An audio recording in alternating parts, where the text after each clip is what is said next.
All right, well, welcome back to another episode of Nostalgia Street, where we share the stories that shape us. This is the second episode, unfortunately, without my sidekick, Vince. We do record these in batches, and I'm trying to think of a malady to explain Vince's disappearance. I think he had an amputation. We're not sure which. The accident was pretty horrific. So we wish the best for him and hope he'll recover or grow whatever got amputated. We'll just leave it at that. Our guest today is Rana, and usually we try not to reveal the last name too early. We usually try to come up with a question. Vince is really good at this. I'm trying to get better at this. He's really good at coming up with a question that kind of combines different things. So let's see. What's a good question for Rana? And this kind of borrows a little bit off of Vince too, I think. If you could take the lead singer from 4 bands and turn it into a supergroup, who would those individuals be? Lead singers. Or if you don't know the lead singers, just maybe the groups that you think, if we combine them into a supergroup, who would they be? Okay, so supergroup 4. Let's see here. I'd say Queen. Okay. Rage Against the Machine. All right. I'd probably say Beastie Boys. Okay. I'd probably throw in something like Korn. That's a variety right there. Now, who would be the best lead singer out of those 4? Oh my gosh. Well, Queen for sure. Oh yeah. Yeah. Fortunately, he's no longer with us. Yeah. But Poor Freddie. yes. He was good. He was amazing. He was the man. He was the man. Poor Freddie. Rest in peace, Freddie. The movie was good too. I thought they did a good job with the movie. Yeah, I haven't seen it. I've seen where they put the sets together, or the trying to think of the actor who played Freddie is really good. Raimi something. Yes. But they showed like what he wore and his mannerisms, and it was just Freddie nailed. It was really good. Yeah. Really good. What's really the movie called? Can't remember. Probably Queen. Mm-hmm. Something like that. Wow. What happened to my memory today? I know. It always happens when we get in front of the camera. Up. Yep. I'm ready though. Let's go. All right. Nostalgia Street invites you on a retro ride that's more than just a trip down memory lane, Uncover life lessons and personal growth stories that stem from our collective past. so you can live a richer, more connected life today. Whether you're a 90s kid, an 80s teen, or simply young at heart, you'll find something to relate to in each episode.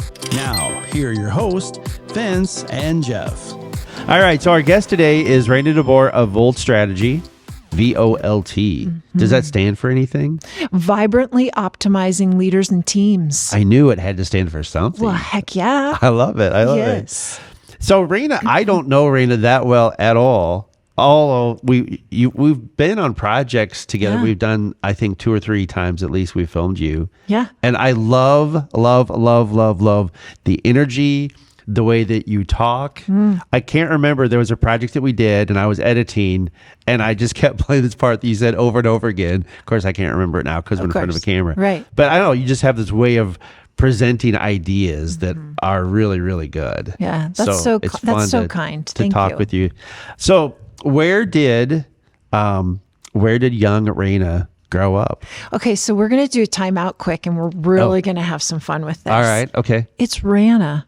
Oh my God. Is it really? Is this so fabulous? Oh man. Everybody always says Rana. Right. It's They say it Rana. wrong. Okay. But what's really cool about this is I've got a great story to go with it that will answer your question.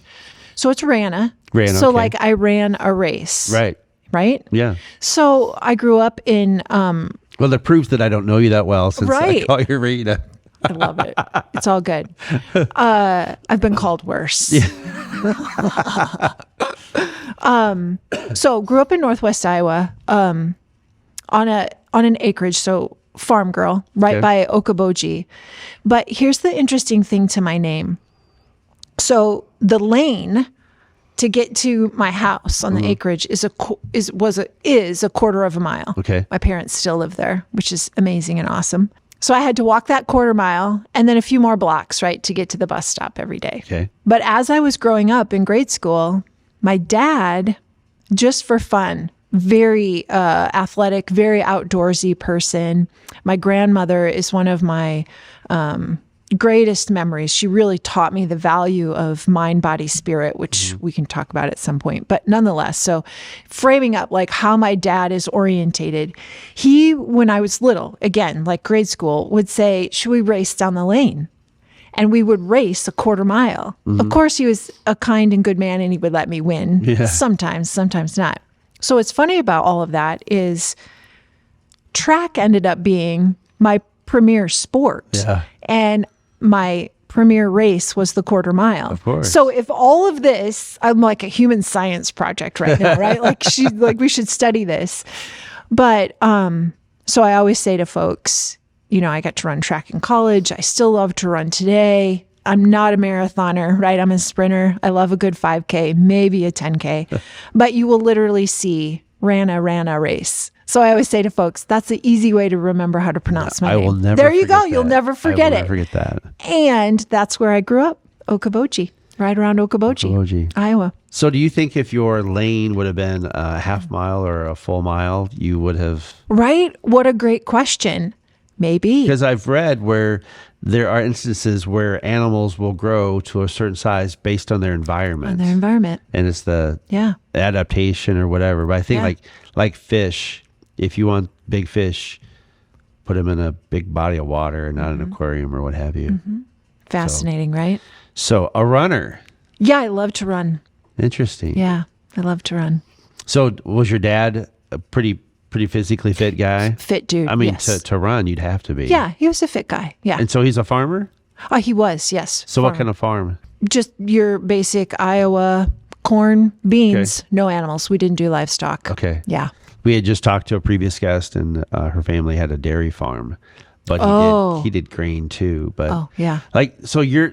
Let me ask you this, because this came up with her, and she wasn't really sure. But Yeah. with the grain farming, then there is a period of time where there's like a little bit of a vacation time. Is that true or not? Oh, I don't know that we ever experienced that. I don't think there was ever downtime. There are some moments of downtime, yeah. And I wonder if some of that feels like because during harvests, like you're 24/7. Right. And then you get like, whoosh, we're done with that. Then there's this moment of breather. So yeah, there's some little breathing time. moments. Yeah. I think farming today is obviously very different than it was, Sure. you know, when we were growing up as an 80s girl, Yeah, 90s girl. Yeah. We did a project with a company, a hay farm in Colorado, and they have that break in time. And we asked them, well, what do you do Yeah. when you're not farming? And they're like, well, we're sim farming. And we're like, wait, back up, what? And so there are video games out there that they play that simulate farming. And so they're in their tractors and they're doing everything a farmer would do. It's Wow. just computerized. Fascinating. And that's fun for them. Yeah. Good I for like them. that. Maybe That's it good. learned something. I don't know. That's amazing. So did you have any brothers or sisters growing No, up? I'm an only child. What was that like? You know, I don't really know what to say. You don't know I any love it when different, people, I right? don't know any different. I love it when people ask that. I haven't been asked that for a while. Yeah, I don't know any different. No, I don't know any different. And so It was good. So you were in the Okoboji area where there, like you have a lot of kids in your school? Yeah, you know, I graduated with about 75 kids in my class. So it's not a big school, not a big area. You know, and then in addition, you grow up in an acreage and farm and you're outside of town. So I made fun. I mean, I created that fun. Yeah. So, you know, when you're younger, I was outside all the time. You know, I had my tree forts. Yeah. Had my favorite tree that I'd sit on the limb and watch the sunset. Sure. You know, we had pets, and so you were just outside, just doing stuff. But then, you know, you'd go to the park, right? I don't even know. Do kids do this anymore? It's like, I don't let's think they ride our do. bike to the park, and Right. we'd play softball or kickball or play basketball or something. So, yeah, I don't know. I never had anybody to argue with. I guess I always got my way. Yeah. Yeah. You got the share Christmas gifts because you were the only kid there. Right, only kid That's the there. best deal. Yeah. So how do you, if we've asked this before, how do you contrast kind of how, like if young Rana Rana. gosh, I've got that rain in my head so bad. It's not raining. It's running. There you go. Raining. I like that. So if young Rana were alive today with the technology and the way that things have changed so much in our world, what kind of a person do you think you would have ended up being like different than who you are today? Oh, that's such a creepy question. That's crazy. I think one of the things about being an only child is I think that lended a lot to my creativity. Like a super creative person, right? Otherwise you wouldn't be in the world of entrepreneurship. And earlier you described like you've got this energy about you. I actually think that energy is just creativity. It's I love the dynamics of humans, and let's create a great world and a great relationship and do great things. But I do love the creativity. So as you asked that question, the first thing that came to mind was I think with the creativity would have came out maybe in some different ways or sharpened some different skills. Because at my age, I will admit I'm a little bit intimidated by the tech. Now the AI is like just blowing up. I'm a little like, oh God, I got to get learning here. I got to get learning here. But that's a great question. I think it would have been maybe creativity in a different way, delivered in a different way. But my family was really creative. Yeah. My grandmothers were both great painters. Really? And they sewed. They were just very creative, artistic people. So I think I got some of that from them as well. But I think what would the creativity have looked like instead of maybe painting, or me now at this point, sewing all of the pillows and all of the curtains in our house and etc. Maybe that would have come out in maybe some digital space or creating a digital environment where people could come together. Well, I remember going anywhere and you either brought a book or you had a game with the magnets so that the pieces wouldn't fall apart, right? Yes. But mostly it would be looking out the window and making up shapes out of the clouds. Or playing mathematical games in my head. Mm-hmm. And I wonder, like, if I were born in this era where you've got a iPhone glued to your hand, I wouldn't be looking up as much. I might not be dreaming as much. No. And so I wonder what that means for the kids of tomorrow. Will it be, is it good that they know technology so well? Mm-hmm. Or will they suffer because their brains aren't developing in the same way that our brains developed growing up, where we didn't have all that technology? Mm-hmm. It's like, is that a good thing or a bad thing? Mm-hmm. I don't know. Yeah, it's a bit of both. And I think that's up to us as humans, which no science, no technology is going to fix for us, is how do you bridge that? Right. You're absolutely right. I love that, right? Because like I walked beans. Like that doesn't even exist anymore, right? Like my grandpa's like, here's the sprayer, here's your gloves. See if you can get this field done today. And then, like here's your cash for that. And at that time it was like, sweet, this is awesome. But when you're out in the middle of a bean field, you're in nature. So you bring up a great point. We are nature deprived. Right. And so some of our kids are missing that because they're too busy being glued to mind numbing, whatever it is.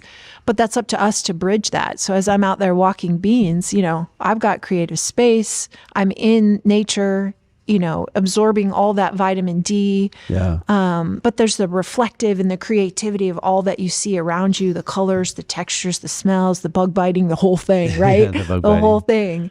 That's really good. We had like I said, we're going to go down weird pathways. All kinds of paths. I love it.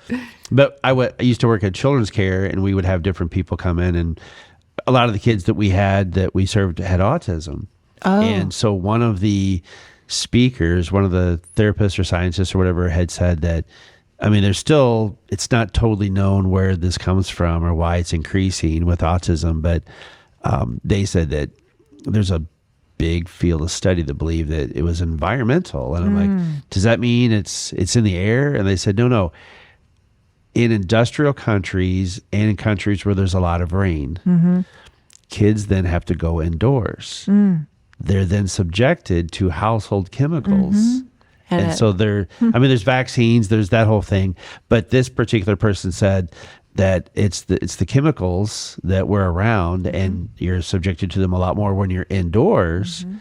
But I'm thinking, okay, so now, like for us younger, you're outdoors a lot now, where kids seem to be indoors more because everything they do is more or less on their technology. Does that mean we're going to see autism, but maybe other things that are going to happen that are going to have a negative impact? I don't know. Yeah. It's kind of curious. It is. So for life on the farm, you listed off for us on your question here a lot of non-country singers. In fact, none. You're That's right. interesting.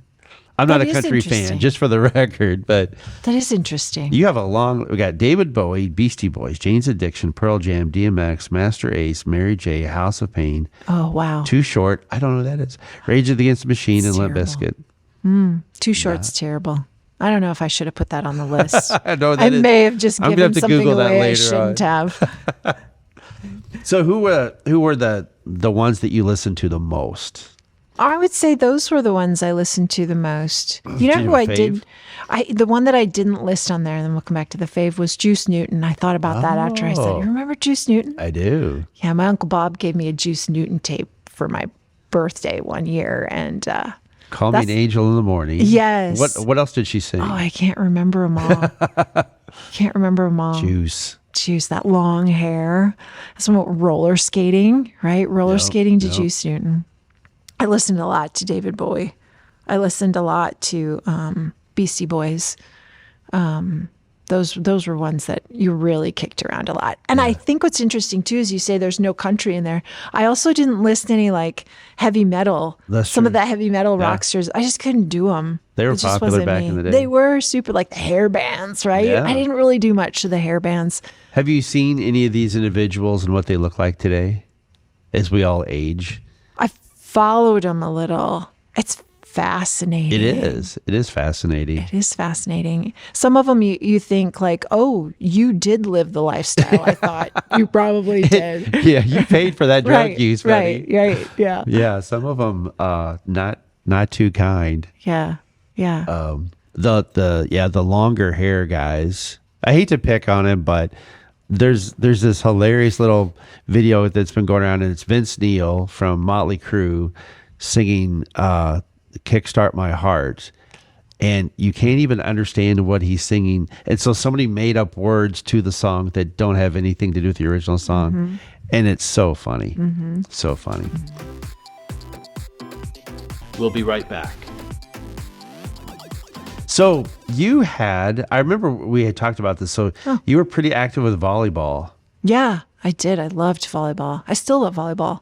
Yeah. Do you play Sand volleyball. sand volleyball? Yep. We're not good, but we don't suck. So We're not good, but we don't suck. Yeah. That's a good T-shirt. it is. Motto right yeah, there. it is. Let's do that. That'd be a great coffee mug too. It would. Yeah. We don't suck. I love it.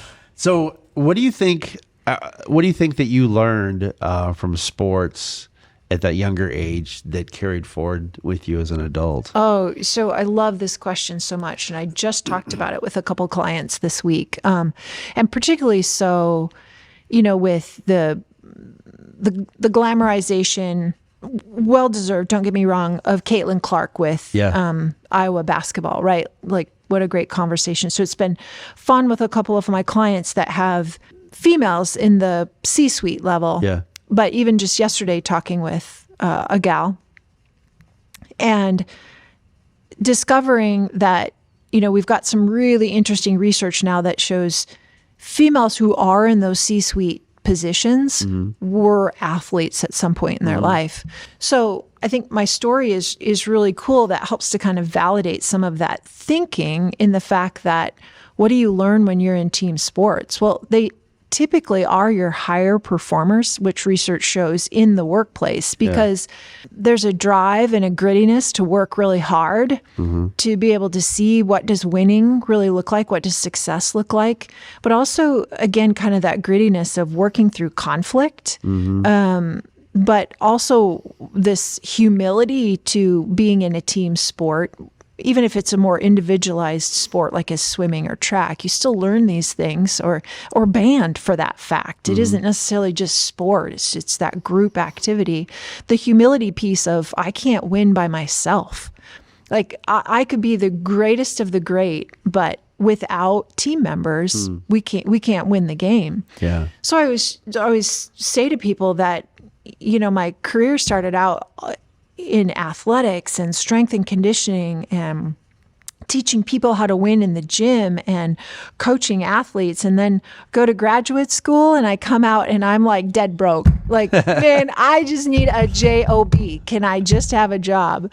End up working at a Vera McKinnon thinking I'm such a sellout. I am going from boosting incredible athletes to caring for sick people. Well, I got into the corporate health division, and that's not really it at all.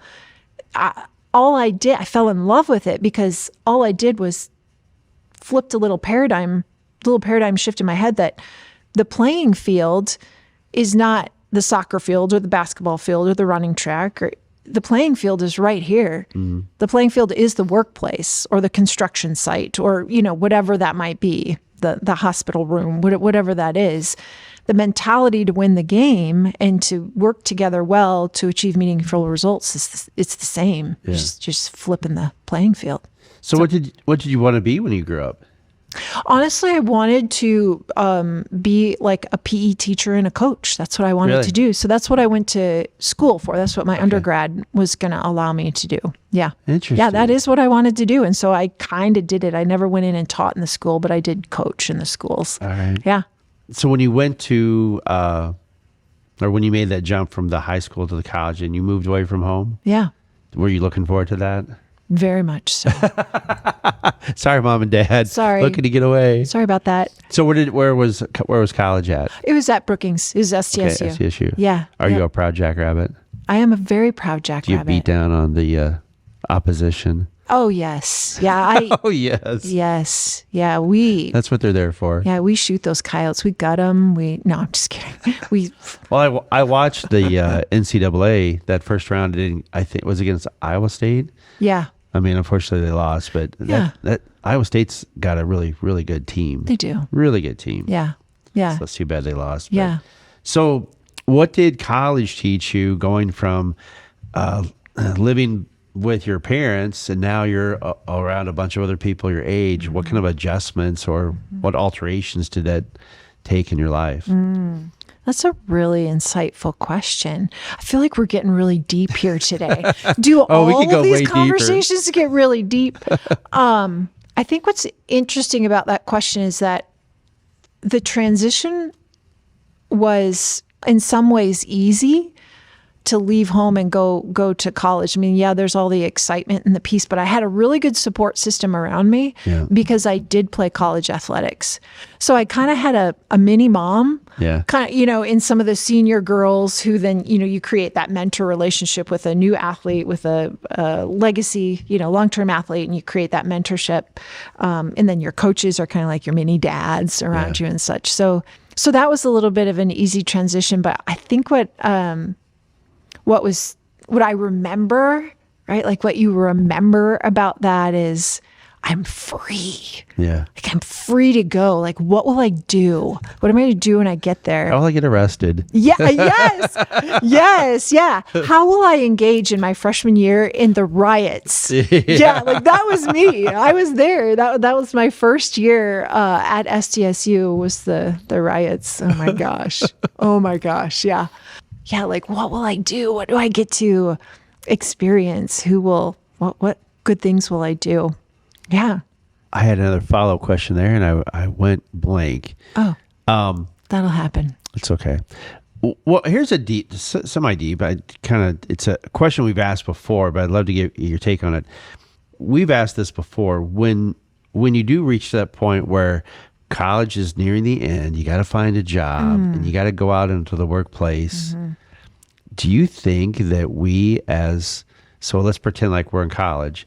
Do you think that we were properly trained as college students to tackle the real world? The truth behind that, I think I would actually make SDSU kind of mad, right? Like to some extent, no, Right. not at all. And I would say the same thing back to high school. Like that jump to go into college and be prepared to kind of stand on your own, and what does academics and school and all that look like? That orientation process was horrible. Yeah. Or was it me? Was I not engaged at all? Did I have like BC Boys rallying in my head too much, and I was just radically ready to go get as creative and crazy and have fun as possible? I mean, it wasn't all that, because I've definitely always had a thirst for learning, but it didn't. But it's a great question to reflect back, or was it me that wasn't? But I mean, I had friends who were, of course, this is back in the 90s, I guess. I had friends that were, early 90s. Yeah. I had friends that were getting married. They were engaged. And I had one friend that actually got married before we graduated. And you see friends that a lot of them were like coupled up. So I've got that pressure on me. You got to get a job. And I went to school at the University of Missouri, and I knew I had to get out because I lived at home throughout college. And of course, prior to college too, kind of needed that mom and dad to pay the bills and feed you and stuff like that. oh yeah, all those things. But I was ready to get out like you were from Okoboji. Yeah. So it was either Kansas City or St. Louis. Oh, sure.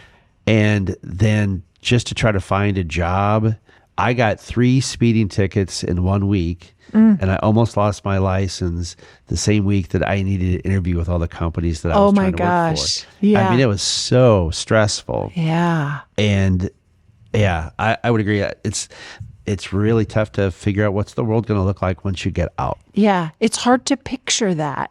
I do think mentorship is the piece that is going to help with that. If we can keep working that and thinking better, I think there's a huge opportunity for better alignment and cooperation between all of these large movers, stakeholders, and influencers to, really the flourishing of any particular individual. But, how can the business and the education system work better to create an alliance in understanding how do we offboard a student out of school and onboard a student into our workplace? And I think there are some organizations that are just crushing that. Like they get it. They're stepping into the shoes of what it feels like to be that student and creating internship programs or onboarding roadmaps that help them be really successful. But how much has it changed since we were there? I mean, look at our gray hair, right? It's changed so much. Yeah. But to your question about, like, what did it feel like to move from high school to college? Well, shit, honestly, at that time, for my family, I was one of those first to actually go to college. So it was fairly new. So in my parents' defense, they actually didn't even know what to do. Exactly. They didn't know how to support me. Right. They had no idea what it was like to have their child be recruited by a college and then get a scholarship and go. I had to navigate all of that on my own. My coach wasn't there. Today's a totally different world. Like my son Chase at 16, like we're getting the Twitter account set up. We've got videos, like the whole gamut. It's just shifted so much. Yeah. No, I was the same way. I was the first to buy. I had a twin sister, but we were the first to get on to college. And my parents didn't know how to navigate that at all, because they met in high school, dated, and then they were married, I think 22-ish. Yeah. But there was no college involved. So it's not like you could go to them and say, hey, help me with my homework. Yeah. Like, you're over I don't my even know head what you're already. talking about. Right. Yeah. So I was thinking about this the other day as I was trying to think about fun questions for the show. Was there anything that you wanted to do and couldn't wait to do once you moved away from home or out of college? So I'll share this with you. Yeah. The one thing that I snuck as often as possible around the holidays was spoonfuls of whipped cream. So that on top hilarious. of pumpkin pie was my favorite. So when I moved into an apartment after I got out of college, the first thing I did, I went to the grocery store, stocked up, and I bought a couple of tubs of whipped cream. And I went home and I turned on the TV, and I ate an entire tub of whipped cream. cream. It was my lifelong bucket list accomplishment. That is after so college. fabulous. So did you have anything like that? Oh, always, right? So this is so funny. We were huge gardeners, my family, huge. And if it didn't come out of the garden or come from the farm, like we just didn't really do it. Like hardly ever went out to eat. The first time I actually ever went to a movie was like in junior high, and it was Wow. Ghostbusters. Wow. Right? Like you'd think this isolated kid, oh my gosh, so mad. So one of the first things was, I can't wait to order pizza. Domino's pizza. Yeah, there you like go. everybody at the time, it was also Godfather's pizza, which isn't such a big deal. But you remember Godfather's Yeah, pizza? it was a big deal when it came was a out. huge deal. Friday night after the football game, everybody went to Godfather's and we had Godfather's pizza. So and then by the time I was a senior, I'm like, what's Domino's pizza? Like, why is this so exciting? Not that I was completely sheltered for the world, but I couldn't wait to get to college. Like, I'm going to get Dairy Queen. I'm going to McDonald's. I'm going to order Domino's in the middle of the night, whenever I want to. Yeah. Those were the things. It's fun to look back, and it's fun to. I mean, this is the fun part about the show. Is hey, do you remember this? Yeah. I remember that. Yes. Like we had somebody on talking about how you used to roll up the cuffs of your jeans and fold them over. Oh, right. I forget what that was called, but I did demonstrate that for Vince. Pin roll. This Pin- pin is that roll what the in your name? jeans. Yeah. Yeah. I didn't know that. Pin rolls. Pin roll. Now I And then know. you had the safety pins with the beads on them. Yep. I don't remember what we called those, but then your shoelaces were lined up with those. I remember that too. I didn't do that, but Yeah. I think that was like I a did. girl thing. Yeah. More of a girl thing. It was. Yes. Okay, so let's. Yeah. So now we're at a college, and you walked us through a couple of things. So you were at Avera. So how long were you there at Avera? Vera, that was almost 10 years. It was like 8 or 10 years there at Avera. And then you worked for the city at some point, right? I did. I So worked tell at us City about Valentine. that. So Avera, while I was at Avera, the city was one of my clients at Avera. And at that time, the human resources director said, hey, would you like to just do this, but do it for us, like full time? Yeah, you know what? I really would. That sounds good. Let's do that. And so that turned out to be kind of a really neat progressive career with the city that lasted about, almost 15 years. So it was about 14 years. I like to say almost 15 because I count some of that work I did at Avera and then some interim space in there before I started with them. So it was an incredible. Really liked working there. Learned a whole ton. Really learned what it meant to be mission-based, purpose-driven, valued, and I've always had this care for people, right? So it's how do you help people become their best? Was able to do that obviously through Avera, and then to have the opportunity to walk inside the walls of the city of Sioux Falls, public servant heart, and do that same thing. So it was incredible. Yeah, I was with Avera for a period of time too, and out of all the different corporate jobs that I had, that was the one that, like you said, was the most mission based. Yeah. That the mission was always there, and compared to other places where the focus is on the profit. Yeah. Avera was never really interested in the competitive landscape. It was always about what can we do to take care of our patients and take care of our people. That's what winning was, right? Yeah, So we yeah. talked about moving from athletics into, the business world. Winning the game in athletics is easy. When you get into the working space, how do you match head and hearts to pull them all together, and what does winning look like? And I think that's just where Avera crushes it. Like our mission is winning. Now, how do we do that is in these ways. So tell us about your role then with the city, because it was like more on kind of on the culture side, right? It was, yeah. I started at the city. Really, my role was all about how do you help us create a really healthy workforce? So come in and help us take a look at, we're self-insured on the health insurance side as well as on the workers' compensation side. Your dollars are swinging from one place to the other. Especially self-insured, you're bearing all the risk. So how do you help us kind of contain that, organize that more efficiently, but also just create the structure and programs to be able to maximize our dollars and help improve, the health of our people and the productivity of them. So as you got going, you just realize that that's not just a finite thing. Like, we just don't help people eat well and prevent injuries. The context of which people are swimming in each day, and the way in which leaders are able to lead themselves, but also lead others, that's really the larger picture of what we're talking about. So that one little element that you hired me to come in isn't the only solution. We're going to have to stretch and grow a little bigger in our scope to be able to get there. So that then just grew into, how do I help them with training and development, succession planning, leadership development, and then of course creating a great work environment, both physical, social, and then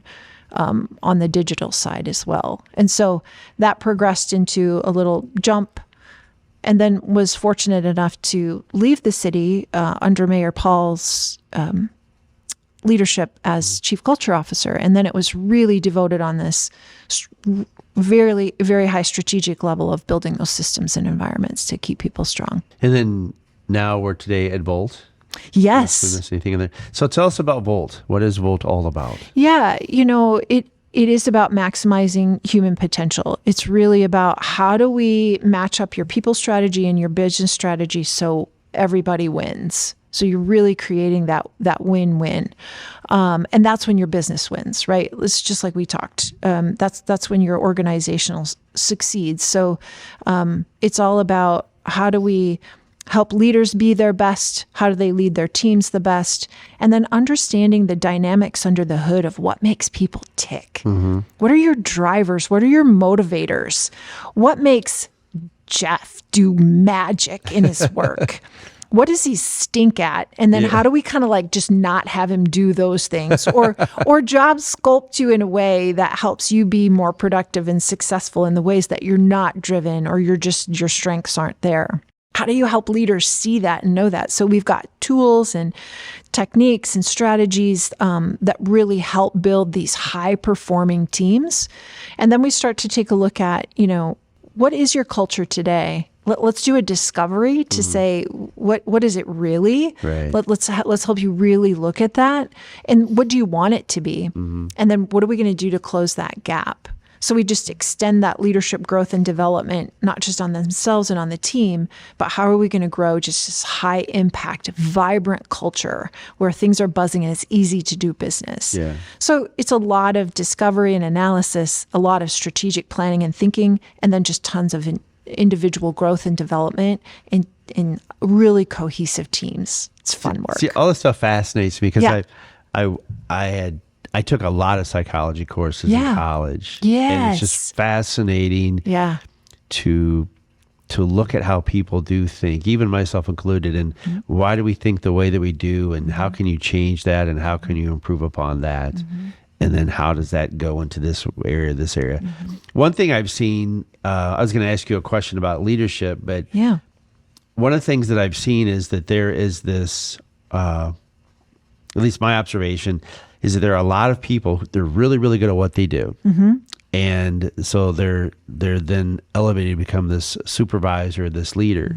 And the disconnect is, just because I'm really good at making plastic bottles does not mean I'm a very good manager of people. No. In fact, that's not even really what I want to do necessarily. But I'll take the job because it makes more money, and maybe I'll make a go of it. So what are the opportunities in leadership to really help people grow and be a better form of themselves, more so than just being really good at X task?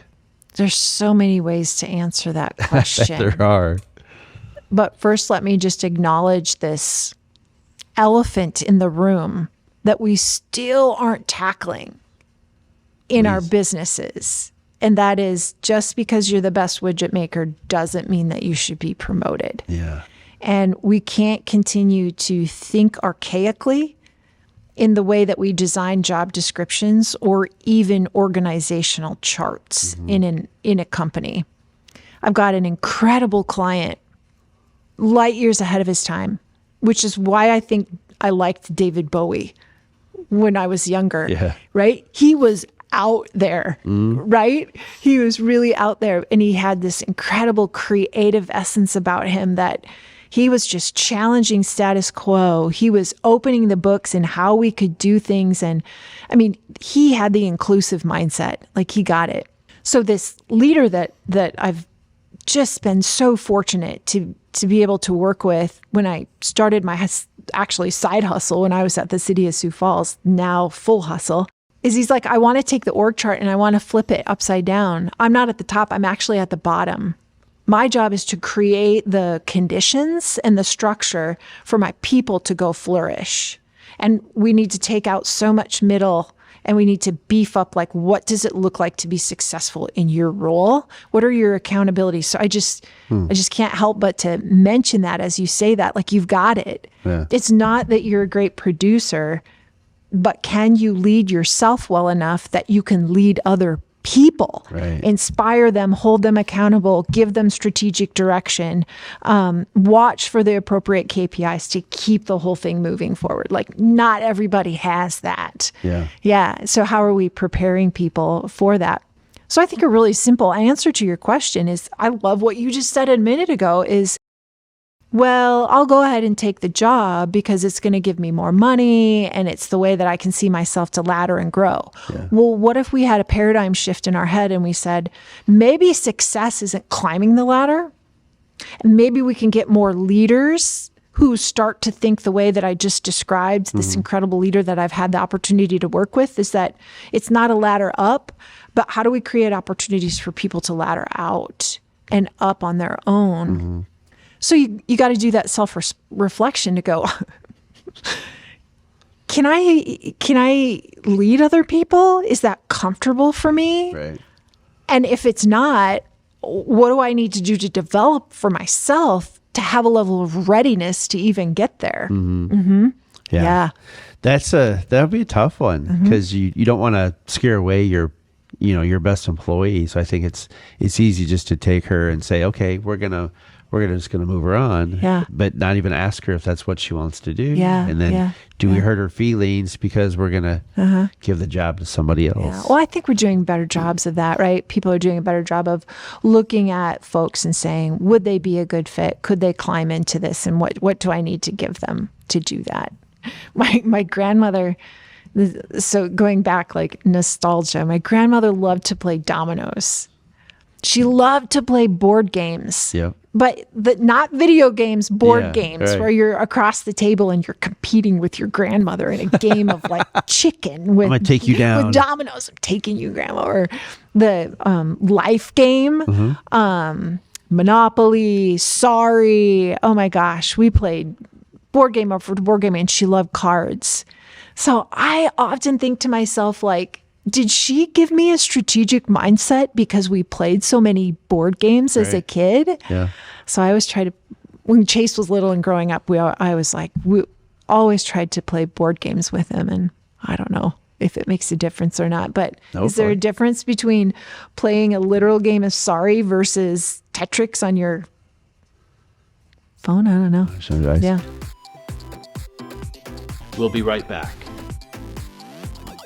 Have you ever heard or studied much into Stoicism? Not much. No, say more. So there's an author. He pressed off as a blogger. He's probably like in that Tim Ferriss kind of a category a little bit. Fascinating. But his name is Ryan Holiday. Okay. And he's got a series of books. Most of his stuff is really based around Stoicism. And I recently, I read this like maybe the second or third time. He's got this really good book called The Obstacle is the Way. Ooh. And so it just addresses the topic of when you come to that road where there's a log, does that mean you've just totally take a different route, or do you like lean into that? So I was like, as far as like a leader, when you come across something that you're really struggling with, do you just like avoid it and pretend like it's not there, that nobody else is going to answer to that? Or do you say, yeah, I need to hire somebody, or I need to look at this in a different way so that I can kind of confront that obstacle and figure out how to get through it so that I can actually reach my potential. I'm going to find this book. And It's look really this up. good. That sounds It's really good. cool. And it's based around, if I remember right, he does tell the story. There was a king. I think it's a Chinese proverb, perhaps, but a king had put a log in the middle of the road, and he hid in the bushes to see what people would do. And so some would try to move it, but they couldn't. Yeah. And they would climb over it or whatever. And then eventually somebody figured out the best way to actually move the log. It took a lot of struggle, but they got it. And underneath that log was some kind of a jewel with a hidden message. Oh, wow. And so it was the reward. The king was rewarding people to figure out how to address the obstacle and get around that. And so, like, in January, I started playing guitar. Ooh. And it is so philosophical and spiritual for me to play, because I will sit down on any given night and say every curse word there is known to mankind because I'm frustrated at where I'm at. So the other night I was on there for 71 minutes. I timed myself trying to get this one part, and I couldn't do it. And I'm just cussing up a storm. And the very next day, I pick up the guitar, I go back to that part, and I got it on the second time. You crushed it. And it's like, how often does it happen with us where we hit an obstacle in our life and we just give up or avoid that? But if we can just try to confront that and keep putting the time, can we become that better person, that better leader? Oh, I think 100%. And I also love your question earlier. Like, so you hit that log in the road. Well, as a leader, you can't avoid it. Sorry, you stepped into leadership. Right. Everyone's a leader, but not everybody can put the SHIP at the end of it. Not everybody's really made for that. And so you no longer, like, that's your code. You have to look at challenges and figure out what to do with them. You can't just put your head in the sand. But I love what you asked is like, so, there's multiple ways that you look at that challenge. Like, is it really a challenge? Is it a high risk challenge or a low risk challenge? If I ignored it and it's low risk, it'll just take care of itself. Like, what impact will this challenge have on me? But what we often don't see is the challenge for what it truly is. And then you need somebody to help you with that. Like, you need somebody to help you look at that. You took time. Yeah. You took some time away, stepped away from it. And then you have all this mental processing that happens. You come back the next day, you sync, you're learning, and then you flow, you're relaxed, and then there it is.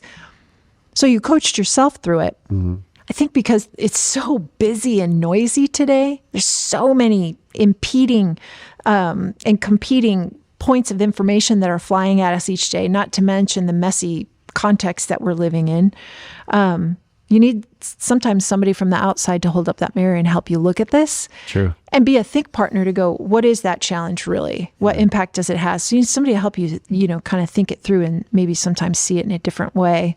So I don't know if that really answers your question or not. No, it does. But I think it does. And I think there's a piece of us that's built into us that also gives us that internal driver or aptitude to want to look at a challenge and go, I'm all in, or I'm not. Some of us like to look at a log in the road and we're like, what can we do with that? Like, I'm in, let's go. Which clearly is someone like me. Right. Like, I'm going to look at a challenge and go, I'm salivating, let's get going on that. Like, love to do that. And others would be like, you figure out what the solution is, and I'm 100% behind you. I'm going to help you do that challenge. So as we talk about like nostalgia lane and what brought you to be like who you are, you asked me, what was it like to be an only child? You know what? I had to figure shit out. There wasn't anyone else who was going to do that for me. I just had to figure it out. So maybe that's part of the reason I lean into a challenge and I lean into the opportunity to kind of nudge it and get things going in that way. So for kids who, I shouldn't say kids, adults too. Well, kids too, I suppose. Yeah. For anybody who's watching this and maybe they don't have the athletic experience, they don't have that skill set that you've described that you've got. Or maybe what's one or two things that people can do to either become a better leader or a better form of themselves? Yeah. Well, it always starts with a bit of reflection. but I think you have to have a vehicle to give you that reflection. My number one recommendation to everybody at all times is learn. Yeah. You just need to go learn. Pick up a book. I'm going to get the book that you talked about. Once you disengage from the process of learning, reading book, listening to podcasts. Yeah.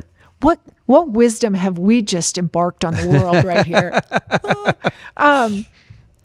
Going to conferences, listening to speakers, taking an online course. So many beautiful options now.